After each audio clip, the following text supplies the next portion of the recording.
Sup everyone, this is Karak with ACG, and as always, it's my continuing first-person mission to bring you reviews that aren't 2 minutes long or filled with sponsored bullcrap, and today's game is DICE's Battlefield 1, which is really like something like Battlefield 5, but whatever. Battlefield 1 is out on the 18th for folks with the grifted for no reason editions, and on the 21st for those that don't believe in pre-order bullcrap, and is playable on the PS4, Xbox One, and PC. Let's see how Battlefield 1 did, shall we? As always, if you liked the video, maybe subscribe. So here's the review for Battlefield 1, racial DLC, losing objective butter, and being the steak at your own barbecue. Graphics are up first. So Battlefield 1 aims for a solid 60 FPS on the consoles, and of course whatever FPS your money can get you on the PC, and while the PC is a stunning example of how a launch game should perform, netting easily over 80 FPS at 1440p on all settings absolutely maxed out. The consoles themselves, though, are a decidedly mixed affair, with a dynamic resolution system being used to keep the frame rate high, but it seems like someone forgot to tell the actual game how this is all supposed to work, and sometimes the console versions just shrug like they're lost and start dropping frames everywhere, and not just in single player, but worse yet, in multiplayer, which to me is a sad situation all around. Now, while this rarely affects true gameplay, there are times when you can feel that distinct feeling of the world refreshing slow around you, like you held onto the bong just a bit too long. While FPS may not hold up all the time, the game does look the part, and DICE on all versions continues to slather on all manner of post-processing effects, gorgeous lighting throughout, dynamic weather effects, and completely insane destructible architecture. Have you ever wanted to kill enemies while exploring a world with the structural strength of a domino tower? Well, now you can. Every shot, explosion, crash, and fire does damage to the game world around it, changing the terrain, the battlefield, tactics, and so on. And then it all just comes tumbling down. You know, it's absolutely stunning use of dynamic effects like this that really makes this game feel like a current title. Fog rolls in throughout city streets and pares down that visual acuity only to slowly roll out later, while sandstorms hit with full force, removing both visual and auditory cues. And it's hard not to be floored by the way the game feels and looks, and it solidifies you in this environment when, let's say, a plane bombs a building right next to you, and the next thing you know, enemies with bad attitudes in the shape of gun barrels are sprinting through the debris like a race where your death is the prize. Also, little things like the absolutely caked in mud on weapons when you fall down, or water droplets accumulating on your sniper rifle as you get ready to drain someone's decision juice from their brain space. It's all just really, really good. It's funny how little bits of these graphical wonders can make the game world feel like a cohesive space, like every part is interacting with every other part. In fact, it's these effects which make some of the issues that do crop up a little less noticeable, like the plethora of low detail textures in all versions that crop up, or the wonky animations that make you feel like you're playing the original Battlefield game, or the nondescript and sometimes downright scary up-close and personal models of the characters in the game when not in cutscenes. Some of these characters look like, psst, don't tell anyone, but I snuck in from the Battlefield game on the PS3. Also, this game revels in graphical options, and surprisingly enough, some of them carry over into the console version with adjustments to depth of field and even your FOV, though this does slightly impact your performance. Regardless, their inclusion is an absolutely welcome addition I want to see in other games. You know, when you look at this title, it is a game that's far past the sum of its parts, and when the world's on fire, you usually don't stop to check out how a rock looks or notice as momentary issues with the image quality degrade. But it's noticeable from time to time, especially on the consoles. I would say excellent on the PC with a couple little issues, and good on the consoles with those issues being even more pronounced. Sound, music, and voice.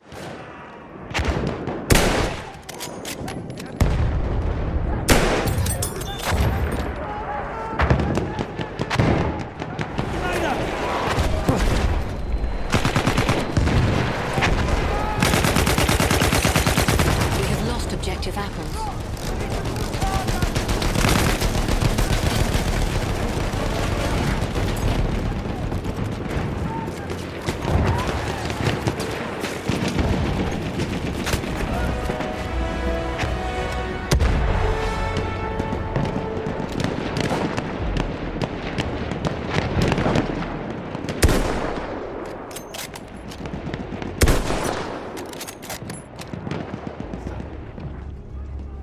I'm your new charge. No, you're not. You have to take this kid off me. Of course not.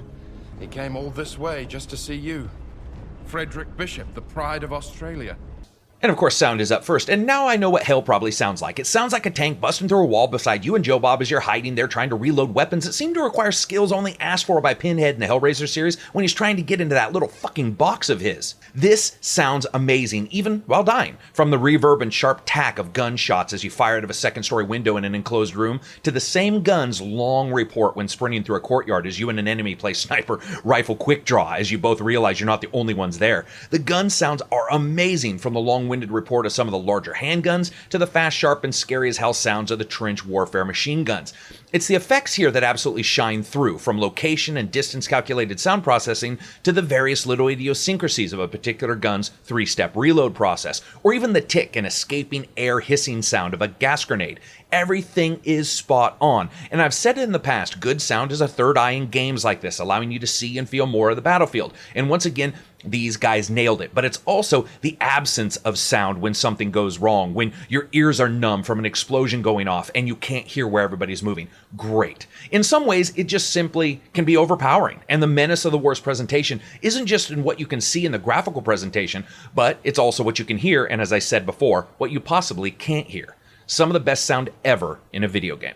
And of course, that always brings us to music. And, you know, it's a thick strings and hero horns. The game's music really just sort of sounds like what you would expect. Now, it gets out of the way of the main gameplay, though. In campaign, especially, there are only a couple particular memorable pieces. But one of them, like the haunting vocals of the track I like to call Ode to the Coolest Son of a Bitch That Ever Wore a Cape, is excellent. For what it is, it's pretty good, but much of the time it's down low and out of the way to leave a clear audio footprint for the sounds to actually have a space to exist in. Altogether, I'd say good music, just not a lot of it. Voice. So this is excellent, from Lawrence of Arabia and his almost malevolent second in command to the typical bluster of American flyboys, all the way to the staunch reflective moments of those who are about to be turned into a man-and-tank sandwich. It's actually really good. This isn't excellent writing, and the campaign parts are there to move you from moment to moment, but two of the characters' arcs are excellent portrayals for sure, while the others were just good and didn't really get in the way. In the multiplayer, the voice is also really well done and mixed with incredible vocal processing. Everything from the dead being crushed in crumbling houses to your own beleaguered, raspy voice as you charge up a hill just having taken the last flag are all replicated very well. Really cool stuff when it comes to the effects there. Really good voice. Gameplay. So Battlefield has the same typical campaign and multiplayer gameplay elements that I think we all expect. The campaign takes you through a series of engagements that have no real connection to one another and are more like 6 hours of tutorials. And while good, they do show that this is the one place where Battlefield needs some work despite their touted attempts at doing so in this title. While the locations are excellent, and I can't ignore the fact that many of them have amazing set pieces. I mean, try not to be engaged mentally when you're sneaking through enemy lines, carrying your brother in arms who's leaking a shark frenzy worth of blood behind him, and tell me that you won't be excited by that. And each story offers unique interactions such as commanding tanks, flying planes, and depth stealth, and even walking around in a World War I extra chafe Iron Man style outfit. Now, one of the major issues, however, is the AI. As you guys know, I test the AI in games from the lowest difficulty to the highest to see that curve for folks who may have jumped into this as their very first Battlefield ever, all the way to those who remember the ancient days of Battlefield Vietnam and how nice it was to have a 3D map. And frankly, even on the highest difficulty, the AI here fails many of those tests, including everything from spatial awareness to advanced movements. It's just wonky, and the number of times a man will run straight into the withering gunfire of a tank laying down enough lead that an anime character could run across it like a friggin' bridge is insane. They just really offer very little in the way of a realistic portrayal of self, resulting in whack-a-mole style gameplay for the most part. It's pretty sad, though I have a feeling a lot of folks are probably going to enjoy the campaign immensely due to the godlike feeling of realizing they're the only ones with an intelligence above double digits on the battlefield. In the end, for those of us who actually want some kind of challenge, it flatly is not there. It is, though, when you consider the gameplay of the campaign, sort of an ADD-style game decision. They never really mire you down in anything for too long in the campaign, and it does a passable job of reminding you that it's called a world war for a reason, just simply due to all the locations. Lastly, many of the maps, both multiplayer and campaign, are incredibly truncated, with the campaign really suffering from the dreaded return to the map area warnings at all turns. And I am not talking about a John Denver trip in your airplane the wrong way. I'm talking about deciding to skirt an obvious trail by maybe 4 feet and having the game warn you that in World War I, obviously everything was a federal friggin' park and you can't meander off the beaten path. Absolutely terribly small maps in some areas. Now, speaking particularly of multiplayer, First, it has the typical style classes like Medic, Assault, Scout, and so on, and those can be decided at the starting, and they basically create your overall loadout and level up separately as well. But you can also become elite classes like the Tank Hunter or Flame Trooper, which are pretty much as badass as they sound, and there's really something about feeling confident with a tank bearing down on you or turning an entire lower level of a building into the world's smelliest barbecue and literally marshmallowing 10 folks in one swoop. I loved that. Now, day one, you have 9 maps with an additional free one in December, and you jump into them after picking that class. While I've yet to feel like there's a classic map among them, Desert Scar and Namyan sure do feel like they're going to fit that bill, but we'll have to see how it goes. Now, of course, all these maps can be played in various gameplay modes, including the normal conquest, domination, rush, and team deathmatch. But also a game called War Pigeons, which, funny as it may sound, is a cool little game of trying to find war pigeons on the battlefield and sending off messages in them. It's very enjoyable, but I have a feeling it's going to be lost, and here's why. There's a big new daddy in town, and it's called Operations, which can be in games of up to 40 or 64 participants. This is pretty massive. What happens here is an attacker-defender kind of gameplay, with attackers getting chances to take over enemy lines, almost like a football field down markers, going deeper and deeper into the enemy's lines. If the attackers lose all their lives, they lose. If the defender stops them, they win. What sounds like some kind of generic gameplay mode cribbed from things like Assault in Unreal 1999, it's actually pretty ace, with you leaping forward with your death buddies into the entrenched locations of enemies, doing your damnedest to burrow them out like ticks so you can move on and over.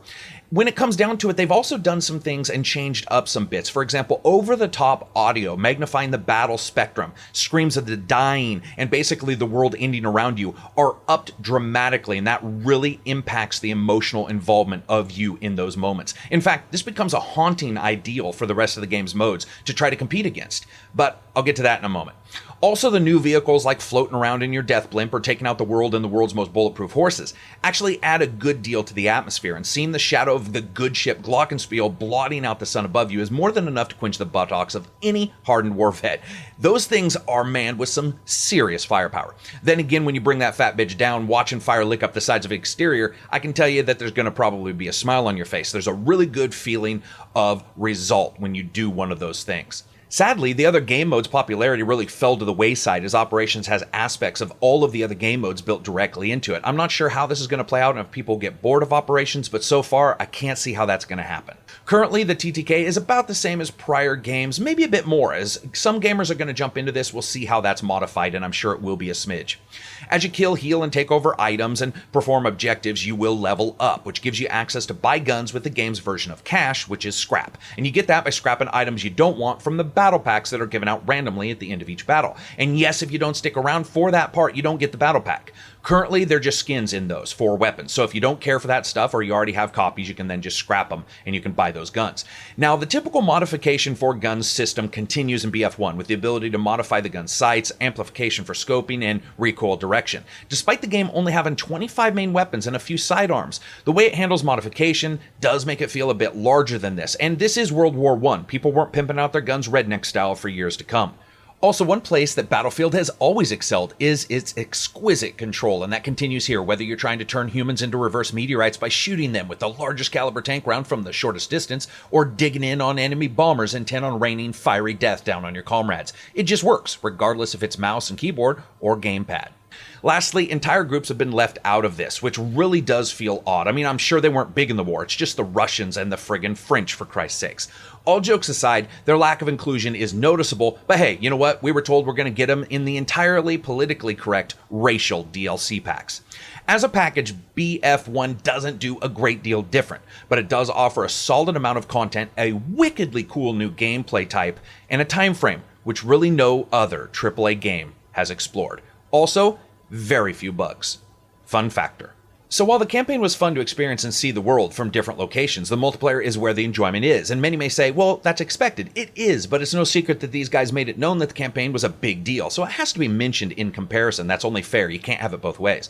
Multiplayer was a blast, though, and while some of the modes absolutely feel like they're going to die on the vine underneath the Goliath boot of the amazing gameplay that we see in Operations, I'm not sure that's actually a bad thing, because frankly, Operations with more maps and more options seems like the way I would take this title. Compared to the other versions, it literally is that good.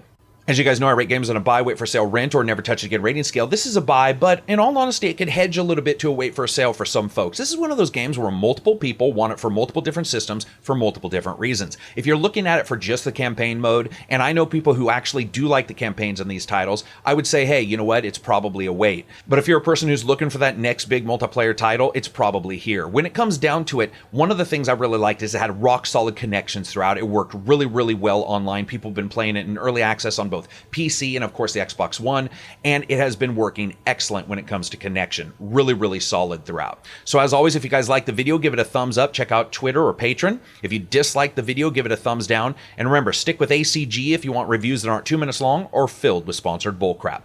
Peace out and enjoy the rest of your week.